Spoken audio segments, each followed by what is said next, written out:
안녕하세요. 욥이 죽기를 열망하는 말들은 오늘도 계속됩니다. 오늘 본문은 욥기 3장 11절에서 26절입니다. 11절 내가 왜 모태에서 죽지 않았던가? 그 뱃속에서 나오면서 왜 숨을 거두지 않았던가? 왜 뭐뭐하지 않았던가? 어찌하여 뭐뭐하지 않았던가? 이 말들은 어떤 사실에 대해서 강하게 의문을 나타내는 표현입니다. 극심한 고통 중에 처한 욥의 질문이 쏟아지기 시작합니다. 예수님도 십자가에서 질문하셨죠. 나의 하나님, 어찌하여 나를 버리시나이까? 십자가에서 버림받은 채 그렇게 부르짖으셨습니다. 완전히 연약한 인간으로서 그 힘이 다했을 때 예수님도 왜? 라고 절규하셨습니다. 예수님은 그렇게 고난당할 때 하는 우리의 질문들을 취하셔서 자신의 것을 삼으셨습니다. 그리고 고난당할 때 부르짖는 말, 하나님 왜입니까? 라는 그 많은 우리의 질문을 그 한 번으로 끝내주셨습니다. 12절 나를 받을 무릎이 왜 있었던가? 나를 먹일 유방이 왜 있었던가? 무릎이 아버지의 무릎을 말하는 것이라면 신생아의 아버지가 자신의 합법적인 아이로 인정한다는 의미에서 아이를 무릎 위에 올려놓던 습관을 말합니다. 아버지가 합법적으로 자신의 자식이 아니라고 선언했으면 젖을 먹이지 못하게 돼서 자연히 죽게 되었을 것이라고 말하는 것입니다. 또는 어머니의 무릎이라면 아기를 젖먹이기 전에 무릎에 올리는 모습을 떠올리게 합니다. 아이가 모태에서 나오고 부모의 무릎이 받고 영양을 공급하는 중에 한 가지라도 거치지 않았기를 바라면서 순탄한 출생까지 원망하고 있습니다. 13절 그렇지 않았더라면 지금 내가 조용히 누워서 자고 또 쉬었을 텐데. 이 말은 원문으로 볼 때 4개의 동사가 나열되어 있는 문장입니다. 죽음 이후의 상태가 어떤지를 사중으로 보여주고 있습니다. 조용히, 누워서, 자고, 쉬다. 이것을 볼 때 욥은 죽음 이후의 상태를 평안히 안식을 취하는 상태로 여겨서 열망하고 있는 것이죠. 그래서 심한 고난을 받고 있는 사람들은 모두 욥과 같이 죽음을 통해서 해결하고 싶어하는 공통점이 있습니다.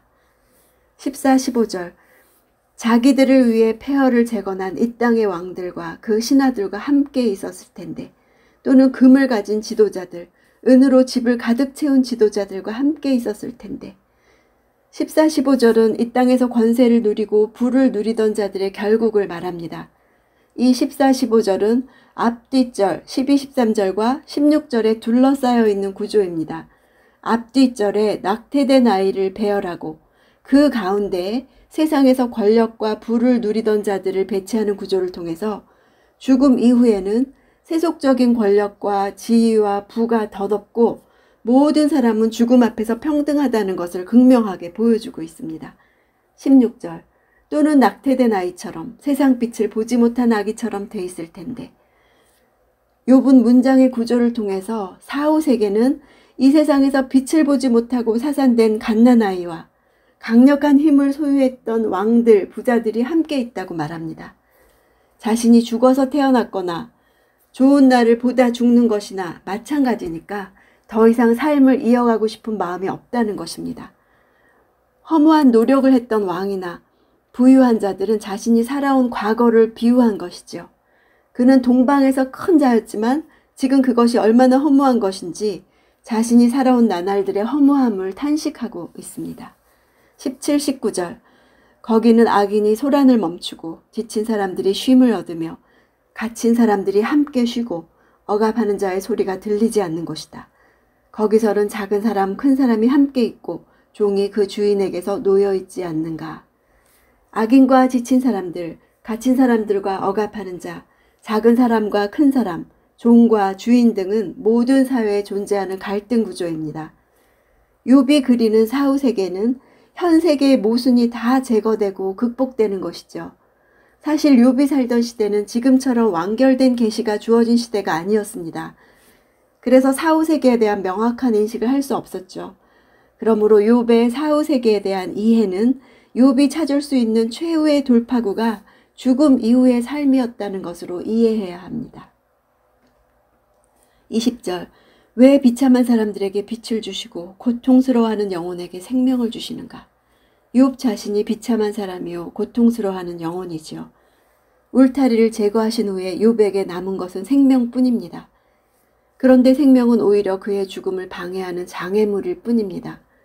생명이 자기의 의지와 상관없이 주어졌듯이 죽음 또한 그의 의지를 벗어나 있다고 말하는 것입니다. 23절, 하나님의 울타리에 쌓여 그 인생길이 숨겨진 사람에게 왜 빛을 주시는 것인가?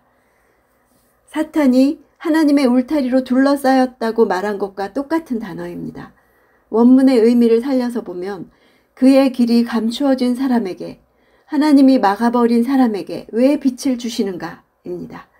이제 욥은 다른 종류의 울타리를 경험하고 있습니다. 약탈자를 막는 울타리가 아니라 욥을 꼼짝없이 막아버린 울타리죠. 빠져나갈 어떤 길도 보이지 않아서 미래가 없습니다. 죽음조차 오지 않습니다. 여기에서 처음으로 욥은 하나님이 자기의 고난의 원인이라고 말합니다. 24절, 내가 먹기 전에 한숨이 나오고 내 신음이 물처럼 쏟아져 나오는구나.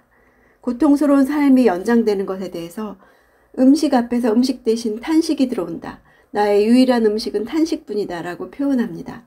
신음이란 단어는 사자의 크고 깊은 포효 소리를 의미합니다.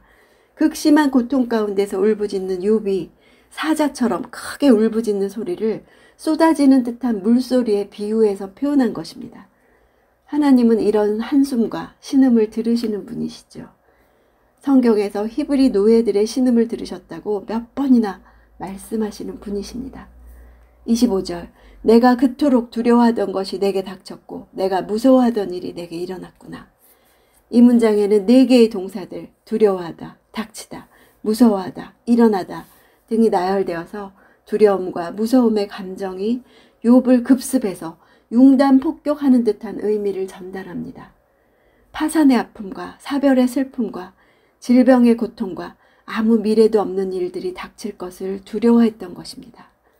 26절, 내게 평안도 없고 쉼도 없고 조용함도 없고 그저 고난만 와 있구나.